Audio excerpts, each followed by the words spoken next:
안녕하세요. 분쟁원투 몇 대 몇입니다. 저는 은지원입니다. 김혜란 변호사님 안녕하세요. 안녕하세요. 네. 오늘은 그 중고차 얘기를 한번 해볼까 합니다. 여러분들 중고차를 구입하셨거나 앞으로 구입할 계획이 있으세요? 예, 잘 사면은 사실 저희가 돈을 좀 많이 번 것 같고, 근데 사자니 정보가 좀 부족해서 좀 찝찝한 그런 게 사실 중고차인데요. 변호사님 오늘은 그 중고차에 대한 사례를 한번 직접 소개를 좀 부탁드리겠습니다. 네, 중고차를 사게 되면 자동차 성능 상태 점검 기록부를 받게 됩니다. 네. 오늘은 이 기록부와 중고차의 상태가 상이한 분쟁 사례입니다. 네. 네, 한국소비자원 분쟁조정위원회 사례인데요. 네. 신청인 차상기 씨는 오래된 연식인 차를 220만 원에 구입하고 같은 해 일주일 후에 운행하던 브레이크 계통에 하자가 발생해서 28만 8천 원을 들여서 수리를 했습니다. 네. 그리고 피신청인이 교부한 성능 상태 점검 기록부와 상이함을 이유로 수리비 배상을 요구했습니다. 참고로 인터넷 차량 가격은 원래 270만 원이었는데 차상기 씨가 50만 원 할인 요구를 해서 220만 원에 구입하게 된 사례였습니다. 변호사님 이게 지금 차량이 10년 이상 된 차량이고 지금 그래서 보증 수리를 거절을 하고 있는데요. 구입한 지 일주일 만에 브레이크 수리를 만약에 해야 된다 그러면 저 같아도 화가 날 것 같은데요. 그렇죠. 예. 소비자가 중고차를 살 때 가장 걱정하는 부분이 네. 예상치 않은 고장이거든요. 네. 그래서 차량 성능 상태 점검 기록부를 증거로 이제 받게 되어 있습니다. 네.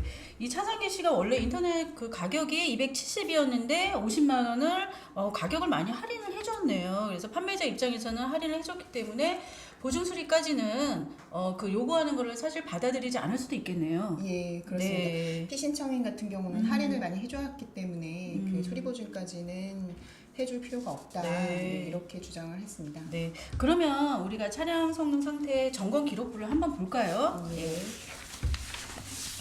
그 자동차의 그 성능 상태 점검 기록부를 보면 모든 사항에 대해서 적정 또는 양호, 문제가 있는지 여부에 대해서는 없음이라고 표시가 되어 있습니다. 네, 지금 그렇게 되어 있네요. 그러면 차량 수리 내역을 한번 볼까요?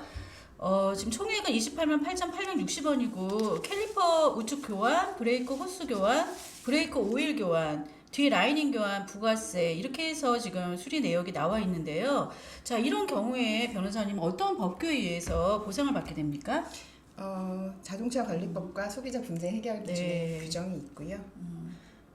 네, 그렇군요. 그럼 자세하게 우리가 어떻게 보상을 받을 수 있는지 좀 설명을 해주시겠어요? 예, 네. 그 자동차 관리법에 따라서 시행되는 시행 규칙을 보면 네. 그 매매업자는 이 자동차 성능 상태 점검 기록부를 교부하고 교부한 네. 날로부터 1년간 보관을 하고 있어야 됩니다. 그리고 그 성능 상태 점검에 허위 또는 오류가 있는 경우에는 네. 그 매수인에 대한 책임을 지도록 규정이 되어 있고요. 다만 이 성능 상태 점검에 대해서는 자동차 네. 인도일로부터 30일 이상 또는 주행거리 2,000km 이상 보증이라는 그런 최소 기준이 설정되어 있습니다. 네. 그러면 차량 인도일로부터 30일, 주행거리 2,000km 하자는 무조건 보상이 가능한 거네요. 네, 그렇죠. 그런데 이게 조금 기간이 좀 짧지 않았나요? 예, 변호사님? 기간도 짧고 네. 2,000km라는 그 주행거리도 사실은 다소 네. 짧은 느낌이 있죠. 네. 예, 그래서 피신청인은 판매 당시 차량 가격을 할인해주면서 민형자산 책임은 신청인이 부담할 것을 약정했고 네.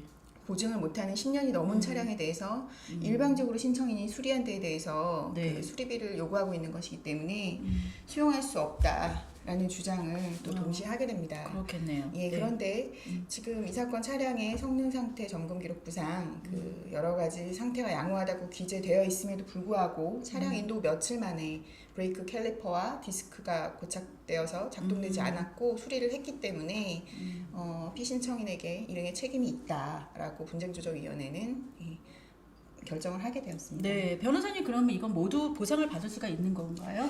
네, 그런 건 아니고요. 신청인이 이미 지출한 수리비 항목 중에서 브레이크 오일 및 라이닝 교환은 일상 점검상 소모품 교환으로 보아서 배상 네. 범위에서 제외되었고요. 네. 네. 그 차량의 하자에 대해서 피신청인의 확인 절차 없이 일방적으로 수리한 점, 또 차량이 12년 된 노후 차량인 점, 네. 그리고 차량 구입 시 가격 할인을 많이 받았던 점, 그 신부품 교환으로 인해서 청구인이 얻은 이익 등을 감안했을 때 네. 피신청인의 책임 범위는 70%로 제한되었습니다. 네, 그래서 피신청인은 신청인이 이미 지출한 총 수리비 28만 8,860원 중에서 브레이크 오일 및 라이닝 교환 등 소모품 교체 비용 93,500원을 제외한 195,360원에 70%에 해당하는 136,752원이 배상액으로 결정되었습니다. 네, 그러면 이번 중고 자동차 수리비 배상은 그러니까 브레이크 고장과 직접 관련된 비용만 해당이 되는 거네요. 그래서 소비자가 30%, 판매자가 70% 배상 결정입니다. 중고차 구입을 하면서 성능 기록부도 저희가 꼼꼼히 살펴봐야 되고요. 가장 중요한 것은 판매자가 윤리적이고 책임감 있는 그런 거래를 하겠다라는 마음이 사실 가장 중요한 것 같습니다. 네, 오늘 또 중고차에 관해서 좋은 말씀 주셨는데요. 다음 주에도 좋은 내용 부탁드릴게요. 네, 감사합니다. 네, 감사합니다. 구독, 좋아요 많이 눌러주시고 다음 시간에 또 찾아뵙겠습니다.